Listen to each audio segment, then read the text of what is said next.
তাকে ধারণ করতে হয়। আর পৃথিবীর প্রাকৃতিক শক্তি, শয়তানি শক্তি যারা আছে, এরা মুসলিমদেরকে যদি ক্ষুধার ভয় দেখায়, কি বলে ভয় দেখায় না, ভয় দেখায়, আমার মতো না চললে শুল্ক বাড়িয়ে দিব, ভালোভাবে খেতে পারবি না। আটলান্টিকের ওপার থেকে আমাদের হুঙ্কার ছাড়ে যদি আমাদের মতো না চলো, তাহলে তোমাদের খাদ্য অভাব ঘটাবো।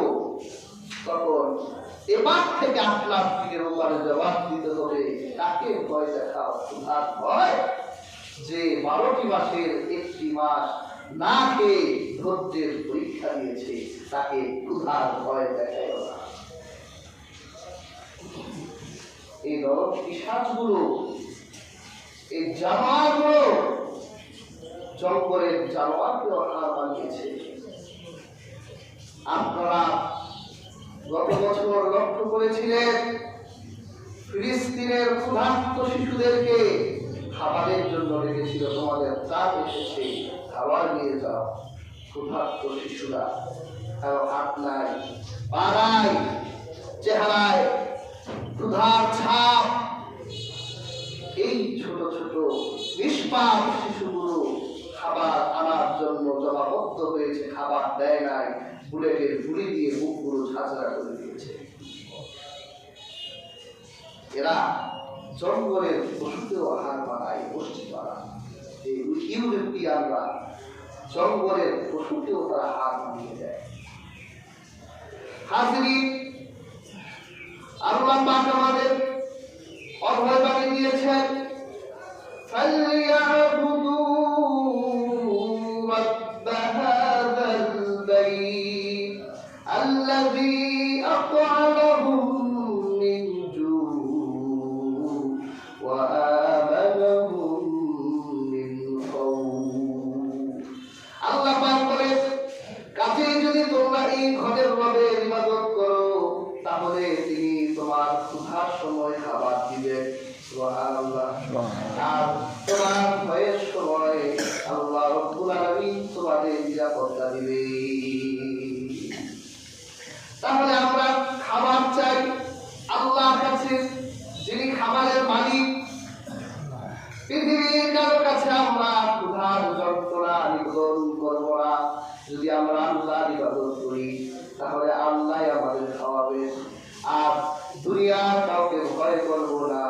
যদি আল্লাহকে ভয় করি, ইবাদত করি, তাহলে দুনিয়ার সমস্ত জাতি আমাদেরকে ভয় করবে। আল্লাহ আমাদেরকে নিরাপত্তা দিবে। কাজেই হাজির, এই মাহে রমজান আমাদের ক্ষুধার যন্ত্রণার ধৈর্য শিক্ষা দেওয়ার জন্য এসেছে। আর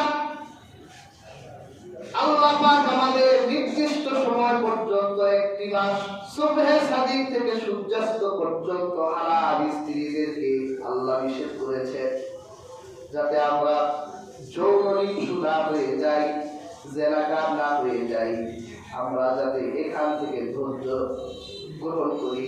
এই জন্য হাজির দেখবেন, এই পৃথিবীতে মুসলিমদের জেনা, আপনি যদি হিসাব করেন, মুসলিমদের জেলার সংখ্যা খুবই কম। এই পশ্চিমা ইউরোপিয়ানরাই হচ্ছে পৃথিবীর সবচেয়ে বড় জেনাকার, ব্যভিচারী, ব্যভিচারের সাম্রাজ্য প্রতিষ্ঠা করে। ওই যে জেফরি এপিস্টেক, এক শয়তান, প্রশান্ত মহাসাগরে জেনা নরক রাজ্য প্রতিষ্ঠা করেছে। সেখানে 3 বছর, 4 বছর, 5 বছর, 9 বছরের ছোট ছোট মেয়েদেরকে জেনা করতে ধর্ষণ করে। সেটা কুত্তার পক্ষেও সম্ভব না, যেটা শুয়োরের পক্ষেও সম্ভব না। এই মানুষরূপী পশ্চিমা জানোয়াররা এই জেনা ব্যভিচারে পশুদেরকেও হার মানিয়ে দিচ্ছে। আর মুসলিমরা রমজান থেকে শিক্ষা গ্রহণ করে তারা নিজের যৌন প্রবৃত্তিকে কন্ট্রোল করা ধৈর্য এই রমজান থেকে তারা শিক্ষা গ্রহণ করে। সুবহানাল্লাহ। কাজে হাজির, আল্লাহ হাবিব বলেছেন এটা ধৈর্যের মাস, আর আল্লাহ হাবিব বলেন এটা হচ্ছে মুআসা, সহানুভূতির মাস। আল্লাহ হাবিব সাল্লাল্লাহু আলাইহি ওয়াসাল্লাম এই মাসকে সহানুভূতির মাস বলেছেন। রাহমাতুল লিল আলামিন বলেন, আল্লাহ হাবিব সাল্লাল্লাহু আলাইহি ওয়াসাল্লাম বলেন এই মাসে একজন মানুষ আরেকজন মানুষের প্রতি সহানুভূতিশীল হয়ে যায়। এই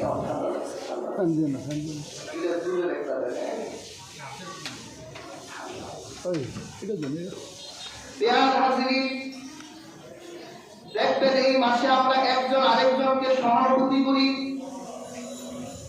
এই রমজান উপলক্ষে চাল কিনে দেই, ডাল কিনে দেই, বুট ছোলা কিনে দেই, খেজুর কিনে দেই, একজন আরেকজনকে আমরা সহানুভূতি করি।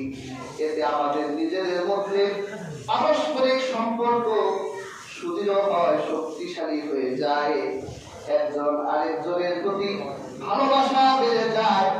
দেখবে অনেক সময় অনেক গরিব মানুষ বড় লোকদের গালি দেয় না, এত বড় লোক প্রস্তুতি দেখবে ধনাত্ম লোকটা যখন তারে চিনি দেয়, তেল দেয়, ডাল দেয়, আবার দুজনের মধ্যে সম্পর্ক হয়ে যায়। লোকটার গালি দিতা আসলে ভালো। রমজান সহানুভূতির শিক্ষা দিয়ে যায়। সুবহানাল্লাহ। কাজে হাজির, আমরা এই মাহে রমজানে সিয়াম সাধনা করে আল্লাহ পাক করে তাকওয়া অবলম্বন করা যায়, আমরা প্রত্যেকেই মুত্তাকি হতে চাই। কিন্তু হাজির, আমাদের অনেকের জীবনে 50 বসন্ত পার হয়ে গেছে, অনেকের 60, 70, 80 বছর বয়স হয়ে গেছে। জীবনের এতগুলো বছর পাওয়ার পর এতগুলো রমজান পেল, কিন্তু এই রমজান থেকে কতটুকু তাকওয়া অর্জন করলো, কতটুকু মুত্তাকি হতে পারলো? আসলে আপনি যদি মাহে রমজানের দাবি পূর্ণ না করতে পারেন, আপনার জীবনে 100 রমজান এলেও আপনি মুত্তাকি হতে পারবেন না। মাহে রমজানের কিছু দাবি আছে, কিছু চাওয়া আছে। আপনি যদি এই দাবিগুলো পূর্ণ করতে পারেন, তাহলে একটা রমজানে আপনার নাজাতের জন্য কারণ হয়ে যেতে পারে। সুবহানাল্লাহ। ইয়ার হাজির, করণীয় বর্জনীয় গুলো আমরা জানি না, এগুলো আমাদের জানতে হবে। যেমন আল্লাহর হাবিব সাল্লাল্লাহু আলাইহি ওয়াসাল্লাম বলেছেন, রমজানের রোজা যিনি রাখবেন, সে যদি রমজানের রোজা রাখার নিয়ত না করে, তাহলে তার রোজা হবে না। কি করতে হবে? নিয়ত করতে হবে। পৃথিবীতে যত কাজ আছে সব কাজের নিয়ত আছে। আল্লাহর হাবিব বলেন, যে ব্যক্তি মাহে রমজানের রোজা ঈমানের সাথে সওয়াবের নিয়তে করে, আল্লাহ পাক তার জীবনের গুনাহগুলো মাফ করে দিবেন। আল্লাহ হাবিব দুইটা জিনিস বলেছেন, এক ঈমানের সাথে, দুই সওয়াবের আশা। আমরা নেক কাজ করি সওয়াবের আশায় না, যাতে আল্লাহ আমাদের সওয়াব দেন, যাতে আমরা নাজাত পেয়ে যাই, সওয়াবের জন্য আমরা।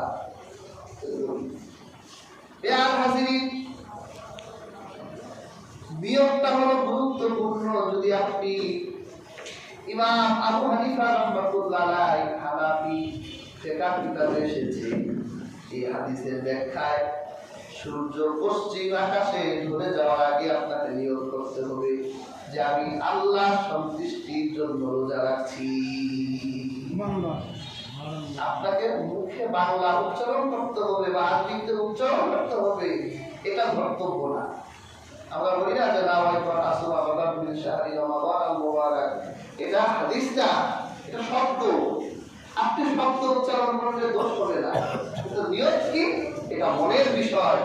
আপনি মন থেকে যে ইচ্ছেটা করলেন আল্লাহ সন্তুষ্টি, এটাই আপনার নিয়ত হয়ে যাবে। সুবহানাল্লাহ। রোজা তো খ্রিস্টানরাও রাখে, ইহুদিরাও, হিন্দুরাও রাখে, ওরা করে উপবাস। আর খ্রিস্টান ইহুদিরা বলে ফাস্টিং, আমরা বলি রোজা। তো ওরাও তো রাখে, ওদের উদ্দেশ্য আর আপনার উদ্দেশ্য এক হবে? কখনো এক হবে না। আপনার উদ্দেশ্য হবে আল্লাহর সন্তুষ্টির জন্য।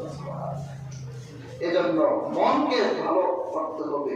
মনে একটা, উপরে আরেকটা চলবে। আশরাফ আলী থানভী রহমাতুল্লাহ একটা হাসির গল্প লিখেছিলেন। উনি বলেন যে সতীনের বাচ্চা কুলে রাখে, নিজের বাচ্চা হাঁটায়।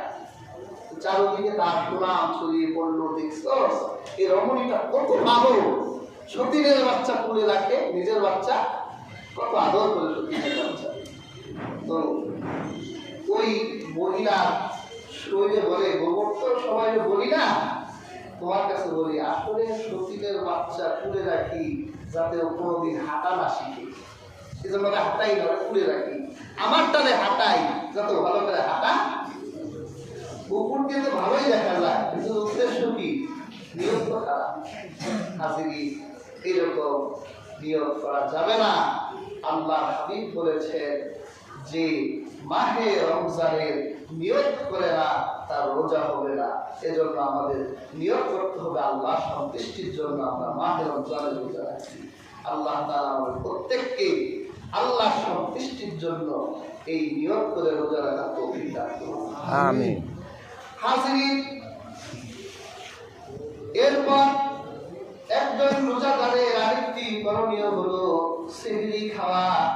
আল্লাহ নবী সাল্লাল্লাহু আলাইহি ওয়াসাল্লাম হাদিস নববীতে বলেছেন, তাসাহহারু ফাইন্না ফিস সুহুরি বারাকা, তোমরা সেহরি করো, আল্লাহ পাক সেহরির ভিতর বরকত রেখে দিয়েছে। তাহলে সেহরির ভিতর আল্লাহ বরকত রেখেছে, সেহরি খেলে বরকত হয়। হযরত ইরবাদ ইবনে সারিয়া রাদিয়াল্লাহু তাআলা বলেন, আল্লাহর হাবিব একদিন সেহরির সময় আমাকে উঠালেন আর বললেন, হালুম্মা ইলাল ওয়াদিল মুবারাক, ও ইরবাদ উঠো, তুমি বরকতপূর্ণ নাস্তাটা খেয়ে নাও। তার মানে সেহরির এই খাবারটা হলো বরকতের। সুবহানাল্লাহ। অনেকেই বলে, আমাদের তো বলে, হুজুর যদি সেহরি না খায় তো রোজা হবে? রোজা তো হবে, কিন্তু রাসূলুল্লাহ বলেছে এই রোজা খ্রিস্টান আর ইহুদিদের রোজার মতো হবে। আল্লাহ হাবিব বলেছেন, রাহমাতুল লিল আলামিন বলেন, ইন্না ফাসতামা বাইনা সিয়ামিনা ওয়া সিয়ামি আহলিল কিতাব আখলাকুস সাহাব। আল্লাহ হাবিব বলেন, আমাদের রোজা আর ইহুদি খ্রিস্টানদের রোজার ভিতর পার্থক্য হলো আমরা সেহরি খাই, ওরা সেহরি খায় না। ওরা অলসতা করে, না একবার উঠবো কেন, খেয়ে নেই। তুমি যদি ইহুদি খ্রিস্টানদের রোজা রাখতে চাও তাহলে তুমি সেহরি খেও না। আর যদি তুমি আল্লাহ ও তার রাসূলের পদ্ধতি অনুযায়ী রোজা রাখতে চাও তাহলে তুমি এক গ্লাস পানি হলেও তুমি খেয়ে নাও, একটা খেজুর হলেও তুমি খেয়ে নাও। আল্লাহ হাবিব সাল্লাল্লাহু আলাইহি ওয়াসাল্লাম তিনি সেহরিতে কাঁচা খেজুর খেতেন। সুবহানাল্লাহ। যদি কাঁচা খেজুর না থাকে তাহলে রাসূলুল্লাহ শুকনা খেজুর খেতেন। বেজর সংখ্যায় খেজুর খেতেন, একটা, তিনটা, পাঁচটা এরকম বেজর সংখ্যায় খেজুর খাবেন। খেজুর না থাকলে রাসূলুল্লাহ বলেছে পানি খাও, কারণ আল্লাহ পানির ভিতরে পবিত্রতা রেখে দিয়েছে। পানি যেমন সবকিছু পবিত্র করে দেয়, তুমি পানি খাও, আল্লাহ তাআলা তোমার সেহরিকে পরিশুদ্ধ করে দিলেন। সুবহানাল্লাহ। কাজেই হাজিরিন, সেহরি খেতে হবে। আমি মাঝে মাঝে চিন্তা করি, আমাদের যারা এই কথা জিজ্ঞাসা করে, হুজুর সেহরি না খেলে রোজা হবে নাকি? আসলে সেহরি তো ছোট ইবাদত, সেহরির পরে বড় ইবাদত হলো ফজরের নামাজ। ওরা আসলে ফজরের নামাজের কথা জিজ্ঞাসা করে না, ফজরের নামাজ পড়লে না পড়লে রোজা হবে কি হবে না। জিজ্ঞাসা করে সেহরি খেলে রোজা পবিত্র হবে না। তোমার সেহরি খাওয়ার চেয়ে হাজারো গুণ গুরুত্বপূর্ণ ইবাদত হচ্ছে ওই সেহরির পরে যে ফজর আসবে ওই ফজরের নামাজ পড়া। নামাজ পড়তে হবে, 5 ওয়াক্ত নামাজ পড়তে হবে, প্রত্যেক ওয়াক্তে ওয়াক্তে আল্লাহ আপনার জন্য ইবাদতে বরকত রেখে দিবেন। সুবহানাল্লাহ। হাজিরিন,